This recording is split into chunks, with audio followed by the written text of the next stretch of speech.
What is up, everybody? I'm gonna make some people mad this evening. Want to say what's up to you? How's everybody doing? And I'm gonna get RJ Bond on here in about half an hour. Gonna go over some of the news that has broken in the last couple hours. And for all those that are watching now, this will be archived. This will be up. As soon as it is done streaming, it will be up.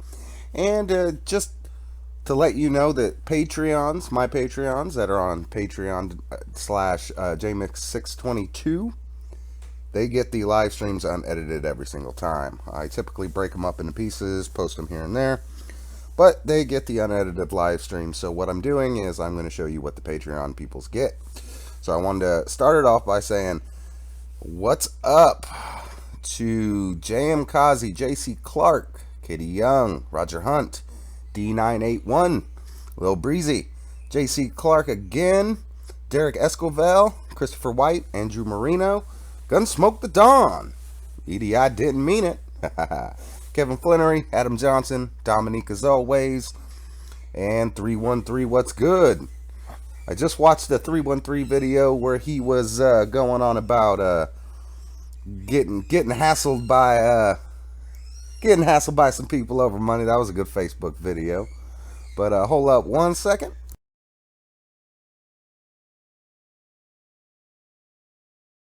And we're going to get this going. Gunsmoke, you have the right idea. So what I'm going to do to start this off, and that is my pig in the background if you hear that.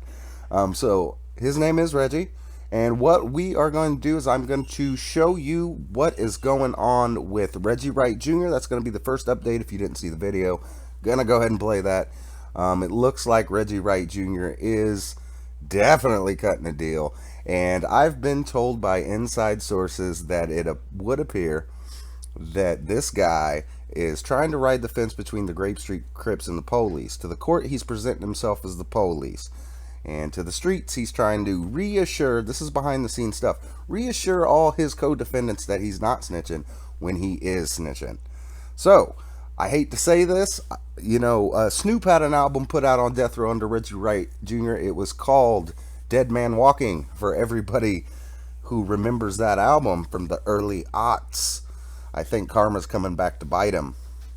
And JM Kazi, I watched your third episode on Half Dead earlier, probably about an hour ago. I watched it. Tupacalypse Now, what's up? Don't worry, JC Clark. Last week I didn't have a live stream. I had something come up. And Dustin McGee, check out his channel. There's a shout out for him. Yeah, the pig's name is Reggie. A pig named Reggie. Is that not something? His nickname is Dickhead, because that's what they are. Never get a potbelly pig. They are horrible. I bent to my daughter's will, and now I'm stuck with an animal that I cannot stand. So I got an airsoft gun, so whenever he does something silly, he gets the airsoft gun. What's up, Joe G? Alright, so what I'm going to do is, yeah, the videos are up, but I need to lead in with these videos just so I can show you guys what the talking points are going to be this evening, and kind of go over a little bit of what's going on with you guys before we get RJ Bond on here, and we know that RJ Bond will take control of the microphone. So I'd like to get my thoughts on it out, and I'm going to talk a little bit about Edi too. Got a lot of blowback, made a lot of people mad about that video, but you know what? Don't care. Like I said in the video, if I was to do that, this YouTube channel would be shut down. I would be labeled this, that, and the other. And I don't believe in double standards, folks. Especially when people of my persuasion are buying those outlaw records. But with 10,000 views so far, that's definitely going to hit that iTunes. So, from jump, Kristen's in here. What's up, Kristen? Kristen Parkus, #1 Tupac fan. She's kind of a urban legend. Want to say shout out to her. But what I'm going to do is I'm going to show you the new Reggie Wright stuff, and then talk about that for a minute, and then go to the Las Vegas Metro Police detective saying Orlando Anderson, they didn't know who he was.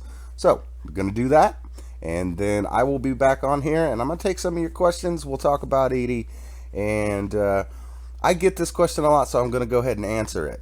Top 5 Tupac songs. Ain't Hard to Find. All About You. I Ain't Mad at Ya. Fucking with the Wrong Blank. Um, Street Fame. Uh, Under Pressure from Thug Life. Keep Your Head Up's always one. I like oh, there's so many. I like Don't Go to Sleep, the original version. I even like some of the remixes that was on Machiavelli and Dillinger. So, just so you know, I am a real Tupac fan. I can quote it verbatim, but nobody wants to hear that. So, like I'm saying, I'm going to take you to the videos. We're going to talk about them. RJ Bond will be on here in 25 minutes, and we're going to do what it do. Shout out to 313, JM Kazi. Go subs to their channels. 313 is the truth. He's stepping it up, making my setup look bad with that 4K camera, but he's doing big things, and I'm proud of him. So bear with me, folks. I'm gonna go into about 8 minutes worth of video, and then I'll be talking to you guys.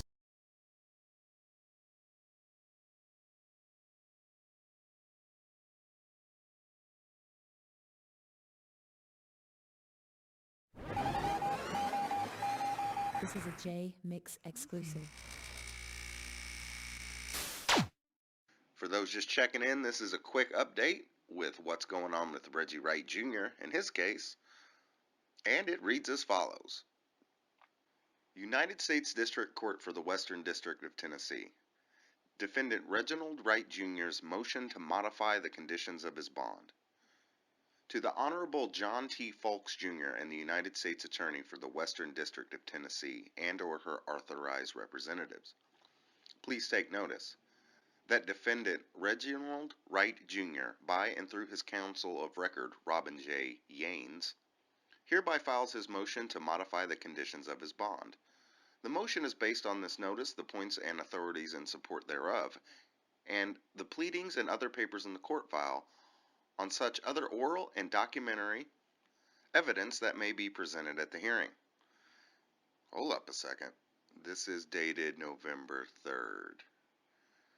Well, it's not the 3rd yet. Maybe this is set for Friday. Points and authorities. Introduction. Reginald Wright Jr. was placed on pretrial release and ordered to remain on electronic monitoring. Wright Jr. respectfully requested the court modify the conditions of his bond to remove the electronic monitoring requirement. Well, it would appear that Reggie Wright Jr. doesn't want to wear that pesky electric monitoring bracelet anymore. And it looks like he's pretty confident that this could go through because he is asking the court to have it removed, which is indication of, making a deal. If you're making a deal with somebody, pretty much know what's going to happen and you're cooperating. Chances are this will happen. The discussion says that Reggie Wright Jr. is a retired police officer with ties to law enforcement. Yeah, he's also got gang ties too. But he is neither a flight risk or a danger to those around him. That was hard to say without just pushing that out. Okay, he's not a flight risk or a danger to those around him, and he has strong ties to his community as his family lives in the area. Like I said, he also has strong ties to the Grape Street Crips. But I guess Reggie Wright Jr. is going to play both the street card and the law enforcement card concerning this. While it was previously thought that he was facing a 10-year mandatory minimum, he is actually facing only a 5-year minimum. Well, I guess that's what happens when you cut deals and start snitching on other people. As such, he respectfully asked this court to remove the electronic monitoring condition because it's overly restrictive. Well, that tends to happen when you are on a bail for money laundering and drug trafficking. Oh no, you have to wear an ankle bracelet. Here's a fun fact for those that don't realize. When Martha Stewart was convicted of insider trading and released from prison, she had to wear an ankle bracelet for 6 months. And Reggie Wright Jr., who is aligned with gangs and drug trafficking, he feels that that's just a little too constrictive for him. So, for the aforementioned reasons, Wright Jr. respectfully requests that the court modify the conditions of his pretrial release so as to remove the electronic monitoring requirement. Now, this is submitted apparently dated November 3rd, so this should go to court on Friday.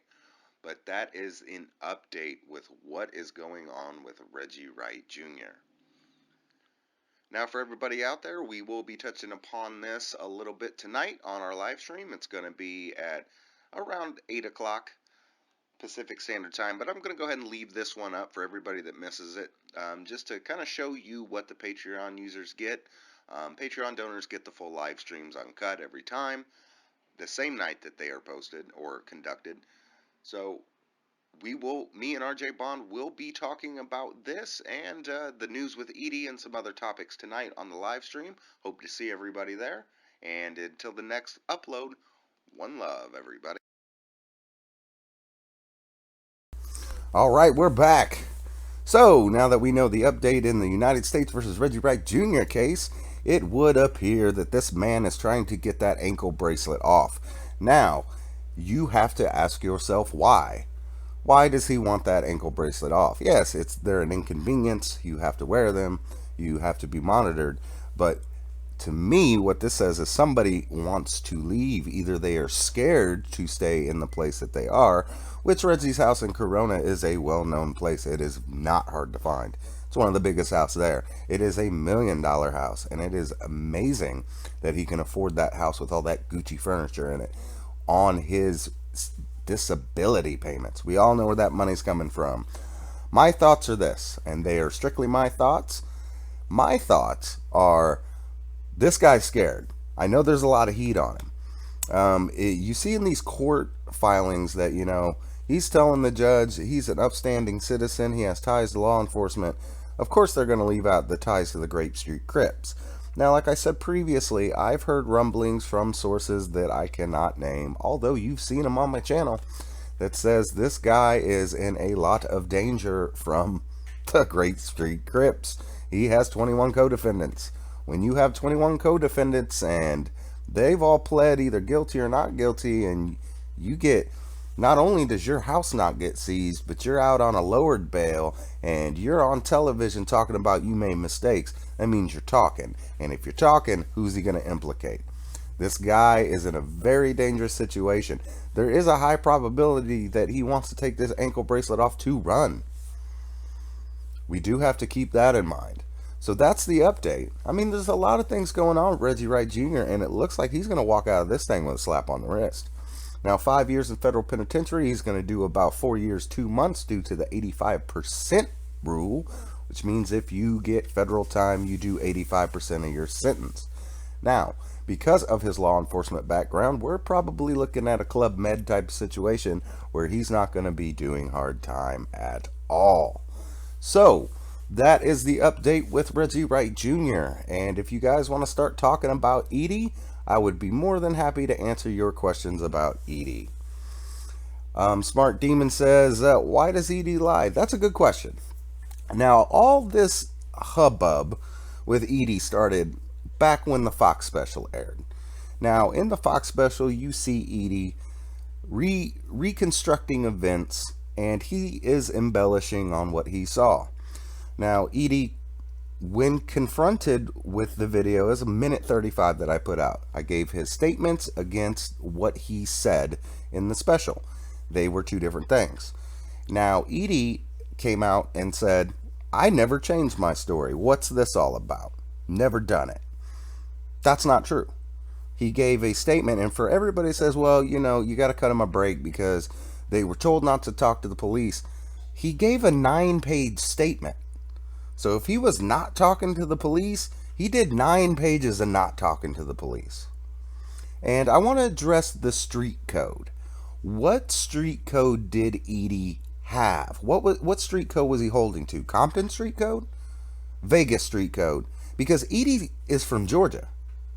And I've lived in Georgia. It is drastically different in Georgia than it is in Compton. Maybe he was pressured. Even Brent Becker said that he was brought to the second interview by Reggie Wright Jr.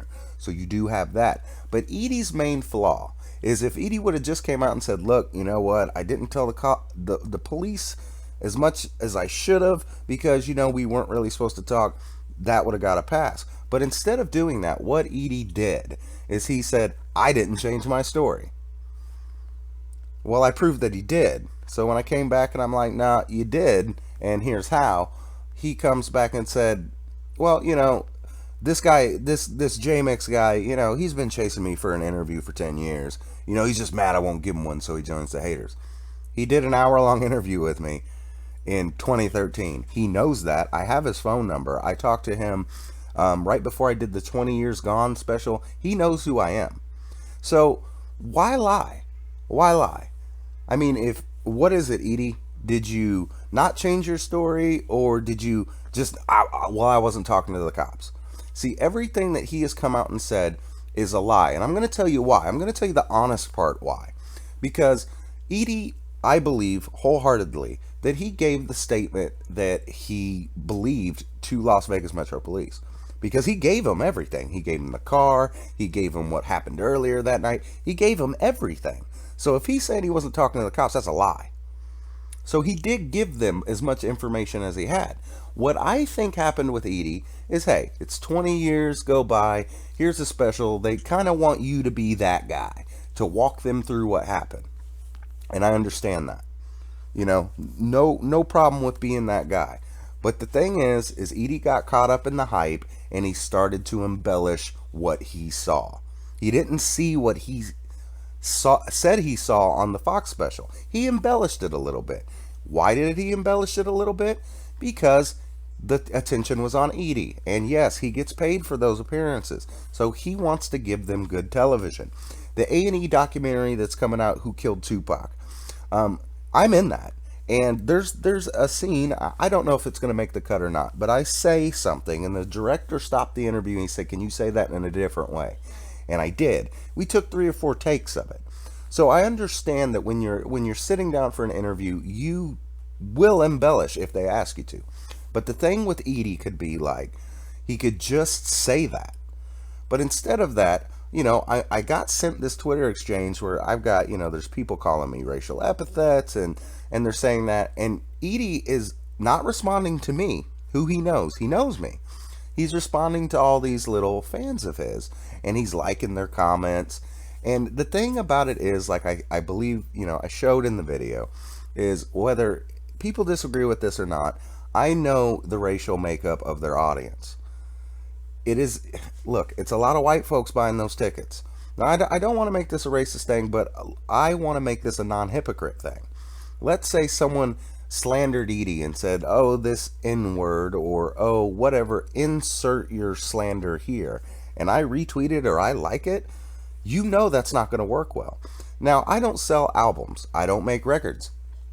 Edie does. So 50%, let's just say 50% of his crowd or fan base are white folks like me. What does that say to them? That, oh, he thinks you're crackers, and he thinks that, you guys are, all these racial epithets, but you better go still buy his album. So you know what? It hurt my feelings a little bit, because I don't know if anybody realizes this, but for the last 10 years, I've been supporting the Outlaws. When Noble's Son of God album came out, I interviewed Noble. When The Hope Dealer came out, I interviewed Edie. All right? It was a crappy interview. I still put it out, though, because I was like, hey, support the Outlaws. These are Tupac's dudes. But every move that they have made ever since the biopic has been nothing but a selfish money grab. And, you look to these people to be some kind of role models to carry that torch, and they're not doing it. Now, Gonzo got a lot of hate when he came out and said what he did about Edie. It wasn't until when Yasmin Fula came out and said, hey, this is what's going on with you guys, that people started to turn around. Now, I expected a lot more hate than what I got on that video. But it's just the truth. When you are in business and you sell albums, you cannot promote racism whatsoever.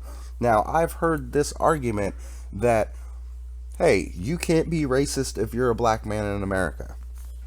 Let me address that. Look, I know that a black man in America, or a black woman for that matter, has not had the fairest shot at things. I'm not going to sit here and pretend that that is not true.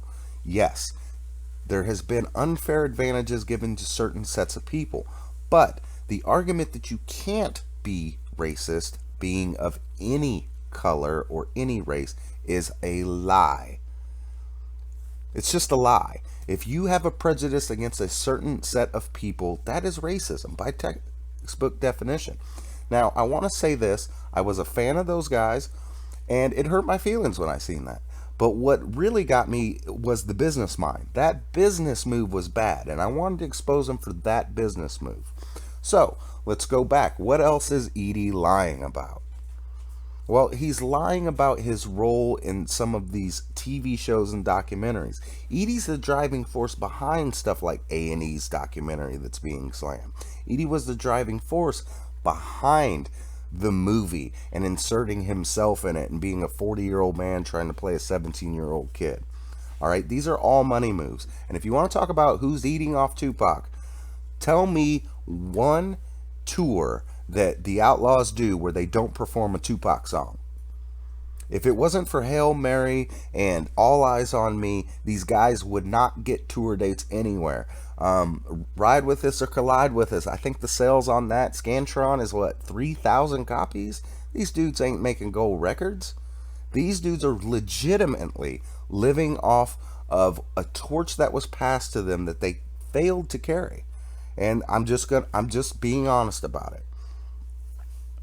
So, I like to, you know what? I'd like to hear from Castro too. He's a very private person. I know 313 has reached out to Donna Hunter, aka Storm. I wish him the best of luck with that interview. I reached out to her, I think it was back in 2014. She did give me a statement, but she does not want to talk. I've had other people like Rick Clifford and say, look, Donna, aka Storm, she's a real street person. She's really in the shits. And if she's really in the shit, she doesn't want to talk about it. But I wish Terrell at 313 luck. Hopefully he gets that interview. It'll be a bombshell. I always enjoy his stuff. And good luck to him. You get Donna Hunter. You get Storm Dude. You are going to be the champ. And I'm loving the new setup. But enough with that. Much love to him. But let me take a look at these questions. And anybody got anything good before I move on to the Orlando Anderson subject? Anybody? I'm taking a look real quick. Okay, Yeezy 808. Last week's live stream, I just had something come up with the family. I do have 3 daughters and a son. Stuff does come up from time to time. It is sometimes hard. Sometimes when I'm doing these, you guys don't know what's going on in the background because I'm kind of sitting in the corner of my office here. You don't know. I got a house full. School-age kids, holidays. It was just a little tough to get this one done. And plus, RJ had bronchitis. It was one of those things that it just didn't work out. But I do have good news for you because I am going to get several more guests on camera, people that you've never seen before interviewed or not seen interviewed on camera that are going to start joining these live streams. I'm actually in the process of reaching out to Art of the Dialogue, see if he'd do one too. I'd love to get Rel back on here. He does have to watch those 4-letter curse words, but other than that, it's all good. I always love his opinion. And that's pretty much what happened to last week's live stream. I'm sorry to let you guys down. My Patreons, I let them know real quick before I said, look, it's just not going to happen tonight. I'll do a makeup stream, which I will. Now, I want everybody to pay special attention this month because I am going all out this month. All right, you see Trady clips, you see Spice One clips, you see the Richie Rich clips. I'm putting out the full interviews with all those dudes. We're talking hours worth of unheard material. It's full interview time. I'm going to start moving off all those phone interviews. I'm dumping them. We're going to go to video. Nobody wants to hear the phone interviews anymore. It's all good. I started in 2009, but we're gonna start getting high tech on it. And I've got a lot of contacts. We're gonna see a lot of new people on here. So, real quick, we're gonna touch on this new little thing because RJ really wants to talk about this, and he's got a lot of good points. So I want to talk to you guys about Orlando Anderson. Now, the common misconception with Orlando Anderson is that he was suspect number 1 from day one. Well, RJ did some digging in some files, and there's a lot of newspaper clippings that aren't LA Weekly that are starting to surface. Now, you'll never see Greg Kading quote these. You'll never see any of the new specials quote these because it does not fit the Orlando Anderson narrative.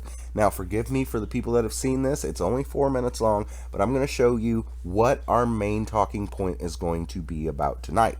So just bear with me, and I am going to put this on. Now, I do recognize that Jungle Allison said hurt me as well. I looked up to Edi at one point. Let me tell you the truth. I did not do that video out of anger. It hurt my feelings. Now, I'm a man. I could stand up and be a man. Look, I'm not shallow. I don't get my feelings hurt easily. But what he doesn't understand is his platform. I've been bumping his music for 20 years. I know all the lines to his songs. I know when he comes on, like Thug Passion or whatever song it is, I rap his part. And to have a guy that I've looked up for so long be like, just dismiss me, be like, oh, the honky cracker, sure, yeah, I love that. That hurts my feelings because I feel like this. I'm going to stand on my soapbox and I'm going to say it now that I've spent the last 10 years since 2009 on YouTube repping Tupac Shakur's legacy. And I feel like at this point that I've done more to help Tupac's legacy than Edie has. And it hurt my feelings when I saw that. It did. So, without any further ado, we're going to delve into this Orlando Anderson thing because RJ has a lot of good talking points. And here it goes, guys. Just bear with me 1 second.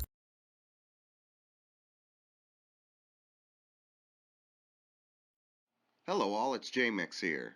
And I was directed to something interesting by RJ Bond. And what this is, it's an article from the Washington Post dated October 3rd, 1996. This is less than a month after Tupac was fatally shot in Las Vegas on September 7th, 1996. So less than a month later, Washington Post puts out this article. A man wanted for questioning in the drive-by slaying of rapper Tupac Shakur was arrested in a roundup of 22 gang members before dawn today, police said. This would be the direct result of the Tim Brennan affidavit. Orlando Anderson, arrested in suburban Lakewood, was to be questioned by police from Las Vegas where the gangland-style shooting took place September 7th. The sweep was aimed at gang members implicated in as many as a dozen shootings in the Compton area in which 3 people were killed, possibly in retaliation for Shakur's slaying. Police Chief Horry Taylor released few details about Anderson, saying only that he was in his early 20s and believed to be a gang member. No immediate charges were filed in connection with Shakur's slaying. Quote, he was arrested exclusively for a homicide that happened within the city of Compton, end quote, Taylor said, declining to give further details. Now, for all those that said that Orlando Anderson was this cold-blooded killer charged with other crimes, I've asked several times for you to give me proof of him being charged with other murders. And since you failed to do it, I've done it myself out of transparency. So here is your proof that he was arrested for a homicide that did not involve Tupac Shakur. Las Vegas officers acting as observers joined more than 300 state, local, and federal officers on the raids, but had not been seeking Anderson for questioning before his arrest. We're not aware of this guy, Las Vegas Lieutenant Larry Spinoza said today. We have no suspects at all. That's right. Las Vegas Metro Police Department said that they weren't even aware of Orlando Anderson and they didn't have any suspects whatsoever. There goes the narrative that everybody knew it was Baby Lane that killed Tupac Shakur right after the shooting. Shakur, one of rap's most successful and notorious singers, died a week after he was shot following a Mike Tyson boxing match. Marion Suge Knight, the head of Shakur's Death Row Records, was driving when another car pulled up and sprayed their car with gunfire. So, I just thought I would share this tidbit of information from October 3rd, 1996, because it seems that lately people are forgetting the history and the chain of events that happened back in the 90s when Tupac was shot. And this is the thing that goes along with that for all those that were paying attention. Now, when Las Vegas says we're not aware of this guy, we have no suspects at all, they had already interviewed Frank Alexander, which I have those documents. They've already interviewed Suge Knight, which I have those documents. And they interviewed members of the Outlaws. Now, they knew that night that the MGM situation happened. They did know who Orlando Anderson was. But when you have Larry Spinoza coming out and say, we don't even know who this guy is, we have no suspects at all, it means that they ruled him out pretty quickly. And notice that the article that I showed you was dated October 3rd, 1996. This is 3 weeks after Tupac's shooting. I mean, this is 3 weeks later, and they're like, no. So what this does is it goes to show that the Brennan affidavit, which was based on confidential informants and questionable intelligence, was fabricated. I mean, it was fabricated to use this as an excuse to go after a certain person. This is called a police narrative, and this is where it began. This is the genesis of the Orlando Anderson theory, and it comes from Tim Brennan. Now, he used this confidential informants in order to do this big, wide net gang sweep. But here's the funny thing, that the only member of Compton Police Department who was getting advance knowledge of all these raids, can you guess his name? It is Reggie Wright Sr. So in advance, Reggie Wright Sr. knew of all the houses that they were going to hit before they were hit. Keep that in mind. So what I'm going to do is I'm going to try to get RJ Bond on the line. And when I get him, I will definitely let you guys see that. Now, let me take a look at some questions. Kristen, I do want to answer you. I did not see Unsung. Now, I believe Art of Dialogue, he did put that up. If I'm not mistaken, I watched part of it. I was gearing up for the live stream, and I haven't watched the whole thing. It didn't look bad, to be honest with you. It really didn't look bad the first 10, 15 minutes I seen of it. But I haven't seen it in full yet, and what I was going to do, like I did with a couple other shows, is I was going to try to break it down, see what points I agreed with, what points I didn't, and go from there. Look, J.C. Clark, you said that Castro is real. Look, I believe that. I believe that 100%. He is a real dude, and I know people that know him. And Castro and Storm are those real riders. I believe that wholeheartedly. And look, I don't have any disrespect to Muta. If he says what he says, I know that Yasmin Fula has an issue with him. I know Gaddafi's family. Okay, I know them. When I go out to LA, I go and I try to see his extended family because we're friends. It has nothing to do with the Tupac stuff. That upset them. And it's a case where, hey, these are friends of mine and you're upsetting them. Yes, I'm going to be upset that you're upsetting them. But I'm not knocking anything away from Muta. I'm not saying he wasn't a tough guy. I'm not saying he wasn't a real rider. I know that he's doing his religious thing now. The only issue I had with Muta was him propping up his cousin for a Vlad interview. That to me was disrespectful, and obviously we all seen what Yasmin had to say about it. Saeed, Mexican, said, "We love you from Dubai." That is dope. Dubai is an awesome place. I always wanted to go there, and wow, that's super fantastic. You know what? Jungle Allison, I might be able to land an interview with Tim Brennan. It just depends. I would like to, and much love to Tretch. I like Tretch too. Kristen actually knows Tretch, so she's met him a few times. But yeah, I have no issues with Moo. But let me get RJ Bond on here. I'm sure I'll be here to take more of your questions. Look, I appreciate you guys tuning in, and I really want to say to you guys, look, thanks for all the love and support that you've shown me over the last couple days. I see some real cool people out here, and you know what? I thought that some of the things that I said were going to blow back on me, and I tell you what, you guys have surprised me, and I love you guys like family. Not to steal anything from 313, but Yeah, I'm gonna bite that for 313. He's just gonna have to come see me if he don't like it. He knows where I'm at. But you guys are family, and I appreciate it. So shout out to NYC. I went to Island Trees Middle School on Long Island. So D, that's my home too.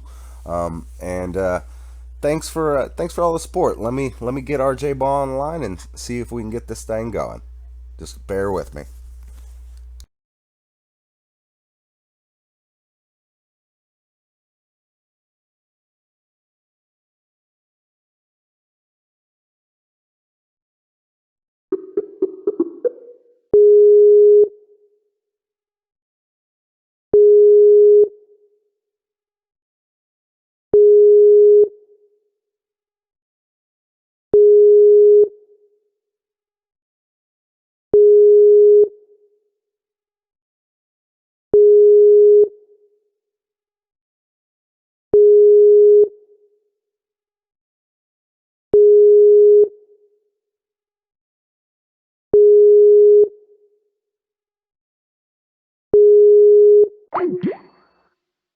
Well, there's that. Well, I guess I'm just gonna have to freestyle this for a minute until I can get him on. I'm gonna shoot him a text on the phone. Um, anyway, that's one of the things about live. When you do it live, man, stuff just happens. So let me give him a buzz real quick. RJ's busy. You know what? The Outlaws did sell out. I was told I'm gonna give you guys a little secret. There was a shirt that Tupac made for his inner circle, and what it said was "Live it up or give it up." And that was a code of honor that all the outlaws took. And on the shirt, it had them sitting in prison. Now, what that means is that they were going to ride or they were going to die. And that was it. And they all made that bond Tupac. Now, you watch after Tupac is no longer here, you got people brokering peace deals with Puffy, you got them brokering peace deals with other people, and it's kind of a slap in the face. Look, I am not in their shoes. I cannot make that judgment call. But as fans, as people that were loyal to Tupac while he was here, it leaves a bad taste in our mouths. And Gunsmoke, I'm not really sure why Edie's and Pac's sister broke up, but you know, it is what it is. And Yeezy 808, you're absolutely right. I mean, I didn't have any conversation with the man, but I was in the presence.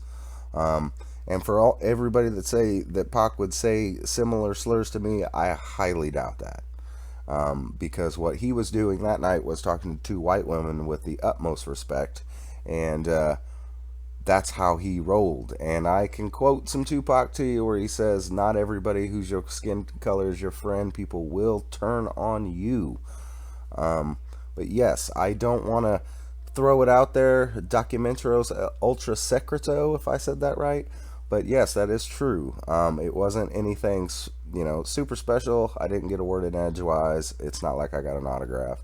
But yes, that did happen. But give me 1 second. Let me hit RJ, see what's going on.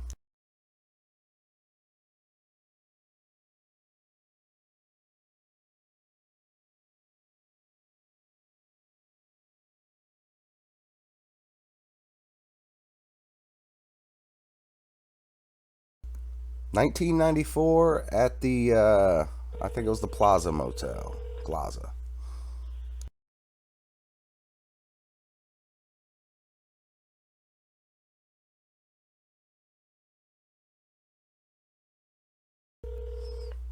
Just 1 second, folks. If you can hear, I'm actually calling.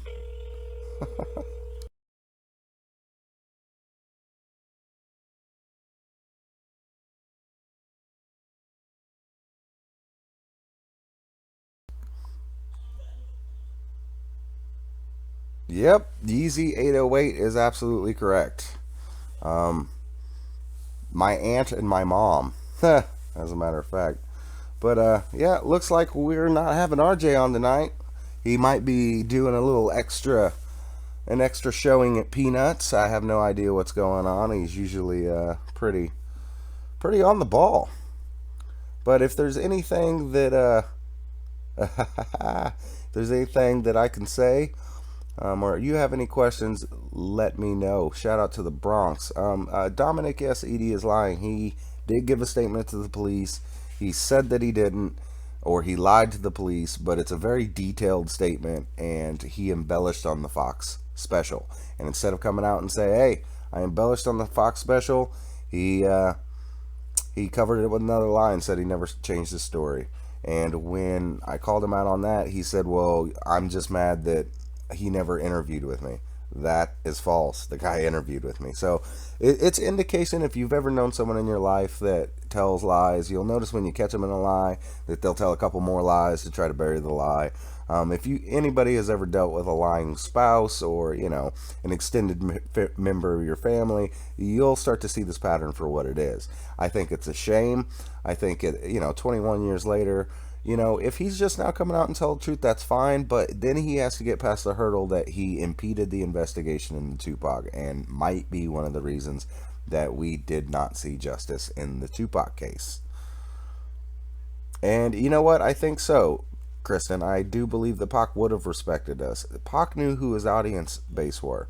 I'm going to say something that's controversial, but All Eyes on Me in 1996 would not have gone platinum without a majority of mainstream people buying his albums. And I'm talking about kids from the suburbs, nerdy high school kids. Listen, I was a nerdy high school kid, but I bought All Eyes on Me probably 6 different times because it was the only album I would buy that would get stolen from me. I had bought the double cassette version for $30, and then that got stolen. And I bought the 2 CD set, it got stolen. Everybody always wanted to borrow it and they'd never return it. I swear it's only that one album that's happened with. But look, to address Nella, I'm not losing any sleep over Edie. You know, I feel what you're saying. I appreciate the sentiment. I got receipts. I got receipts on them, and I tried to take it easy. I didn't want to. I actually retook that video I did 4 or 5 times because I didn't want to sound bitter and I didn't want to say the wrong thing. I just wanted to come with as many facts as I could.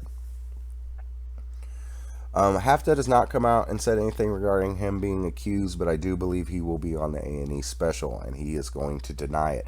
I do have another little tidbit about A&E that they are going to steal the Susan Constantine body language, and they're going to do it on Orlando Anderson's final interview. That is their big surprise. They are going to do body language on Orlando Anderson. I don't know the results, but you know what? It's going to be interesting to see. Documentos ultra secreto. That is an absolute yes. I have responded to you a couple times. That is a yes. And Supreme may be right. Maybe he did forget who I was. Maybe, he's done a ton of interviews. It's possible he did forget it. Maybe. But every time, like if you see the video 20 years later, I reach out to him every single time. I remind him of the interview that we did, and we have emails going back and forth. He knows who I am.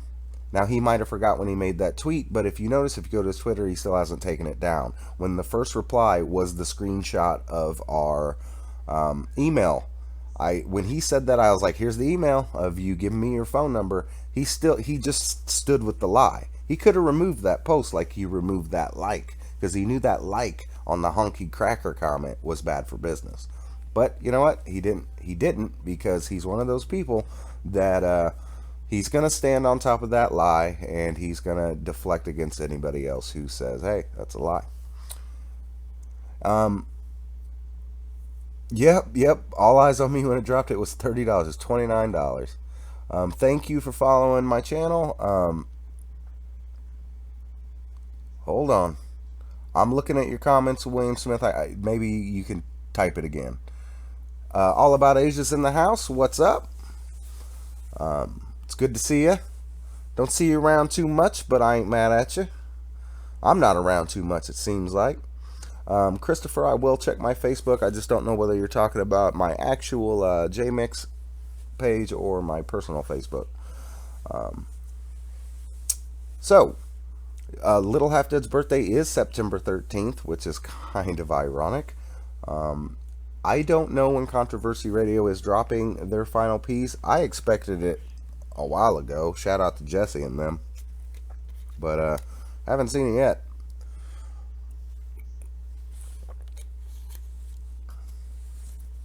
All right. So, I mean, I guess I could try RJ again, or, he's kind of hemming me up with not being here. So, he's taking away my talking points. I don't want to rattle on at you guys and bore you, but I know a lot of you are here just for the chat, and that's cool too. Chat up. But let me take a pause for the cause, and I am going to try to ring him up one more time. And if not, hey, what's up, Robert? If not, I'll answer a few questions, and I'll try to bring some heat next time. Just a word of advice for all the Patreons. Frank Alexander footage is going to be up in full on Christmas Eve for you guys. And yeah, let me go ahead and get RJ on here, or try to, and if not, we'll move on.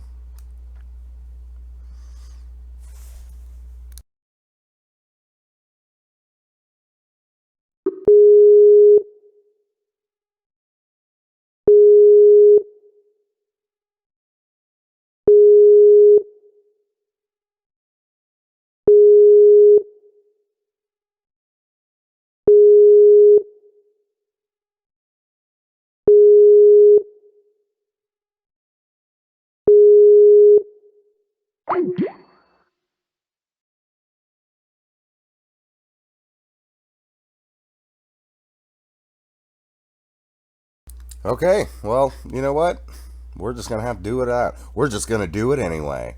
You didn't forget, I talked to him right before going on here. Something must have came up. I mean, it does happen. He's a good friend, so not a big deal.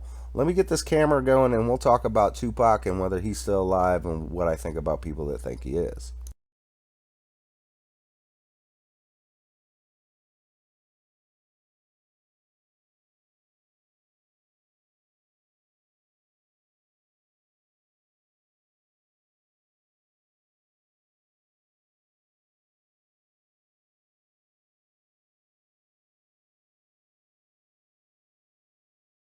All right, here it is, folks.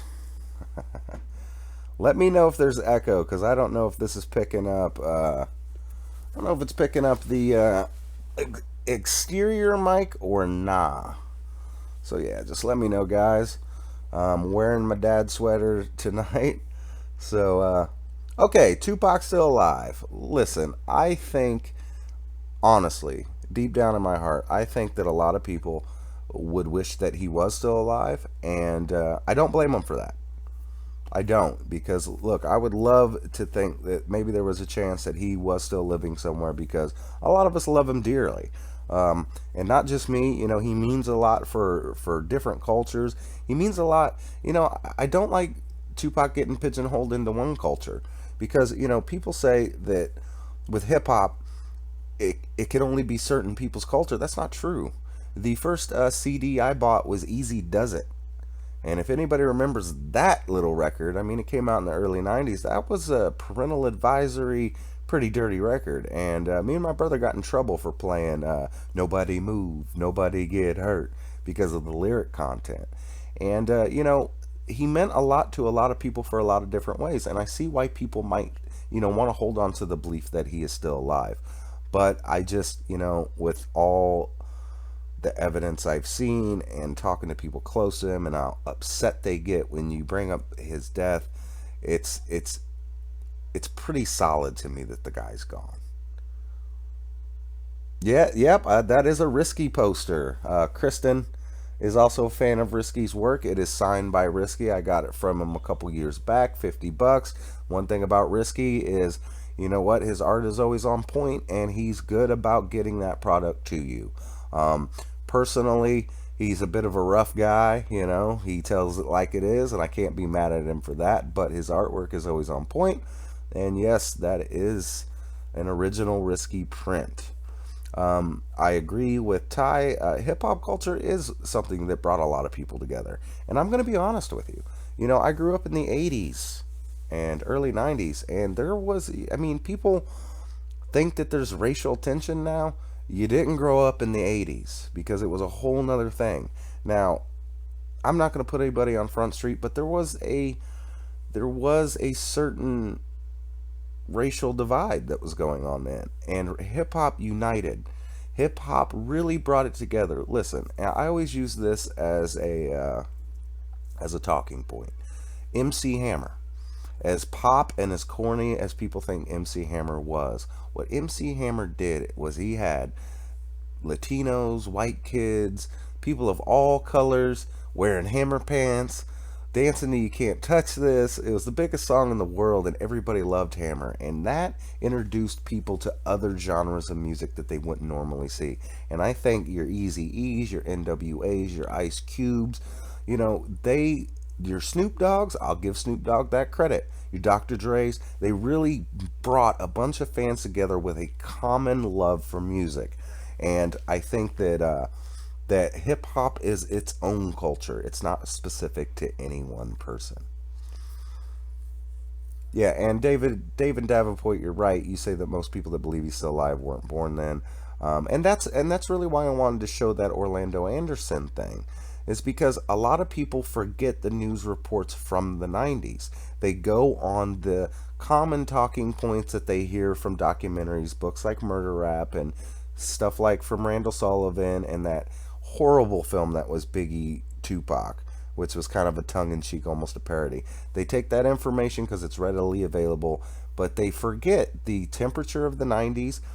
We had just come off the Rodney King trial and verdict. OJ was being tried at the time. It was a very tumultuous time, and people forget just the cultural climate back in the '90s. So when you remember, Dan Quayle was going after Tupac. C. Dolores Tucker was going after Tupac. It put a lot of suspicion and a lot of focus on the shooting when it happened. There was conspiracies and theories all over the place. But for the first 10 years, there's not a person that would bring up what happened to Tupac and not try to pin it on Suge Knight. And I'm talking about Mo Preem. I'm talking about MC8. I'm talking about people like Warren G. Snoop Dogg even accused Suge Knight of having something to do with it. But there's something that happens culturally. Things change. Theories evolve. And when that happens, people change their minds, and there's nothing wrong with that. But I'm going back to the point that if you weren't around or you weren't alive in the '90s, there's a culture and there is a climate that you're overlooking. And if you can put that in perspective, things become a lot clearer. That the first lead and the first rumor that was out there was Orlando Anderson. Over 15 years, it fell flat. They could never tie anything to it. And what you're seeing now is a resurgence of that dead lead. It's just a dead lead. They don't have it, but they're going to keep repeating it because a horrible, horrible person said, if you keep telling a lie and you tell it a big lie and you tell it enough to enough people, people start to believe it.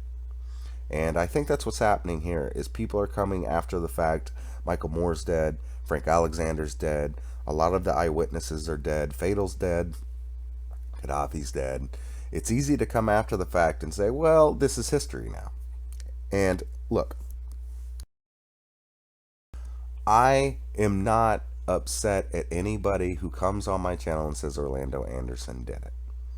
Everybody has a right to their own opinion. All I've ever asked from anybody who's come on my channel to say that is, hey, can you give me a little proof of your theory?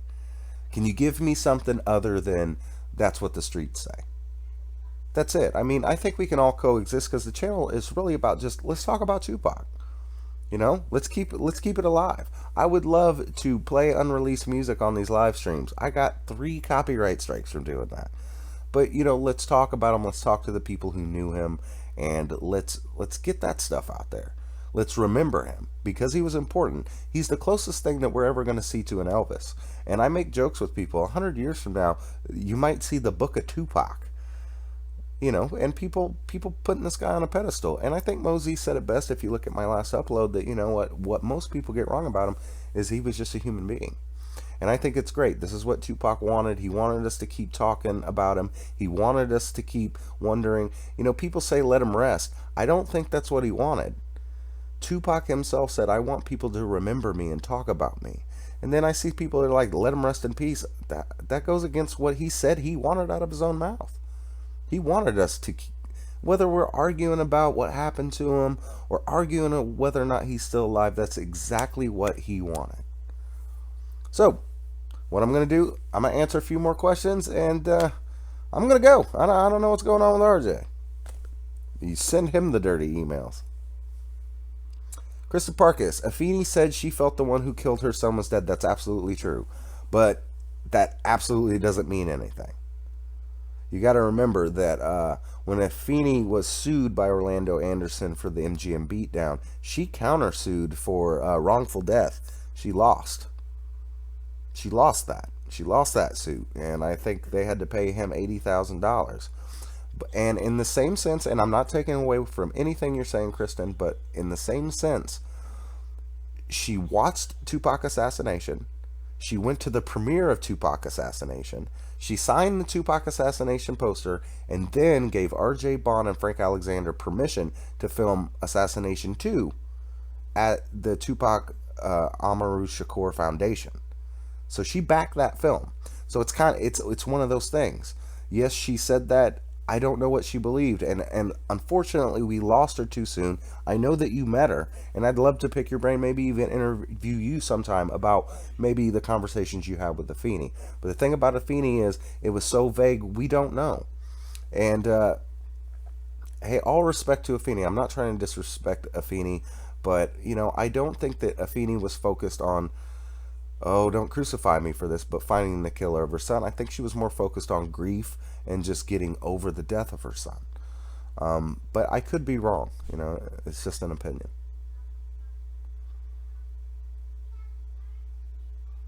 Okay. William Smith, you said that you've seen an interview with Danny Boy. He says that Orlando said something to Pac on the escalator, and that's when they went back down the escalator. That's when the fight started. Your thoughts? There's no escalator nowhere near where that fight took place. Like, it's nowhere near there. There's an escalator that leads up to the Grand Arena area, but that is pretty far off for that exchange to happen. And he was, I mean, that's a stretch. And it's a stretch because so many different stories are coming out now, like with Yo-Yo. All respect to Yo-Yo, but all these stories that have never been told, it's hard to discern what's fact from fiction. And like I was talking about Edi, when you're on television, sometimes you embellish because you don't want to have your interview cut. Daz Dillinger did a whole interview for that Fox special, and they left him on the cutting room floor. And it's very possible my interview on A&E's Who Shot Tupac, which should be in episode 4 and 6, it might get left on the cutting room floor. I seriously doubt that because I, said some salacious things about David Kenner. But, you never know. You never know. I think that maybe that didn't happen. Danny Boy has, Danny Boy, he's always been a cool guy to me to reach out to. But some of the stuff that he said, and ever since he's came out as a gay man, I think that he's just got a lot of anger. And when you have a lot of anger in your heart, I think that you tend to say stuff that might not be true. I do have Instagram. It's Jmix622. Castro is retired. Castro's a good dude. I know Sadar, formerly Candyman187. He's got tracks with Castro and Storm, and I don't know if they're ever going to come out, but they're bangers. And Castro, he's a private dude, and I respect that. I absolutely respect that. How long did it take for the MGM footage to surface? I remember when they edited it on MTV. It wasn't that long. It was within a month. They had that out. Because they were showing it in the MTV news reports about Tupac shooting. My Instagram is jmix622. Yeah, I do. Costa Dem Click, I absolutely want to see the woman talk about body language of Orlando. Now, in fairness, I talked to Stephanie Frederick, who is a producer on that. She is the one who did the interview. She's the one who interviewed Orlando Anderson.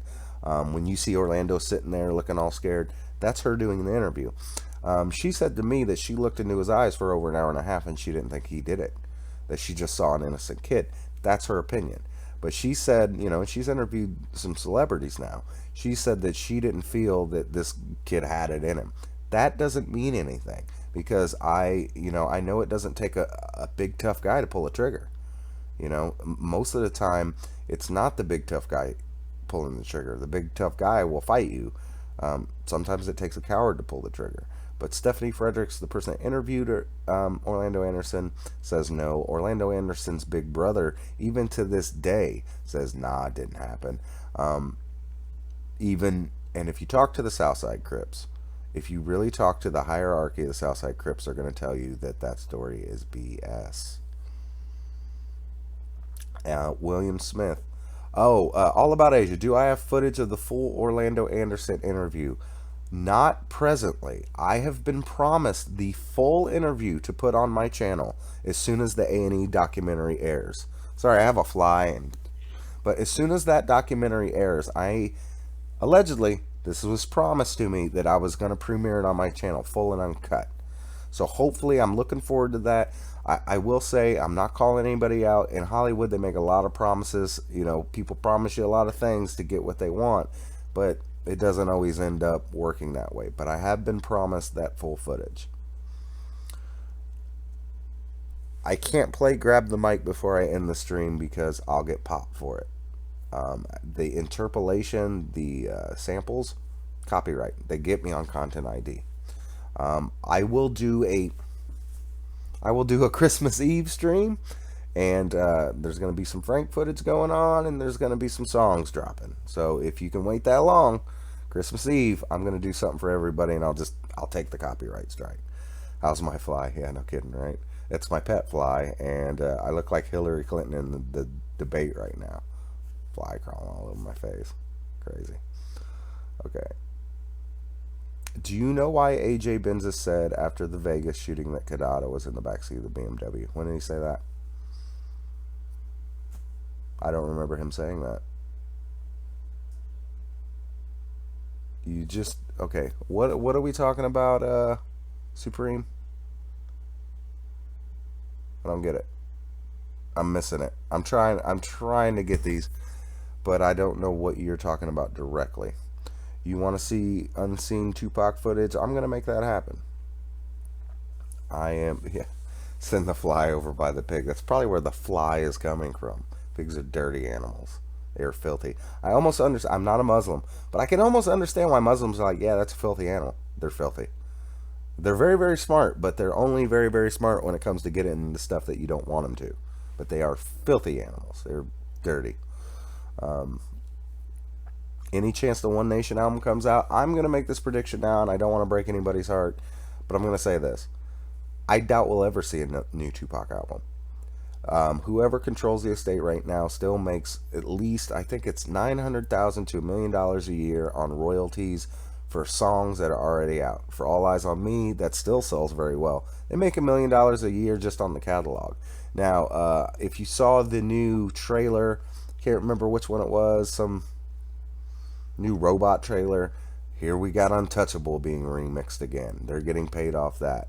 They're going to do stuff like that. They're going to license songs. What did LT Hutton say? He had to pay $8 million for the songs in the biopic. And what was it, four songs? I think they played like 30 seconds to Shed So Many Tears. So they'll never put another album out. The reason being is because they'll have to go pay Johnny J's estate or whatever producer or whatever writer, and then you have session players like Ricky Rouse and engineers. Everybody's going to have their hands out. So it's just easier for them to wait 25 years because it's not a Feeney anymore. It's just an attorney firm. They're going to wait 25 years, put out a box set, and they're going to keep it moving, licensing songs. So, I mean, I think that's we're not going to see any more albums. So, I've seen some songs start to leak. I really don't think there's many more songs to leak.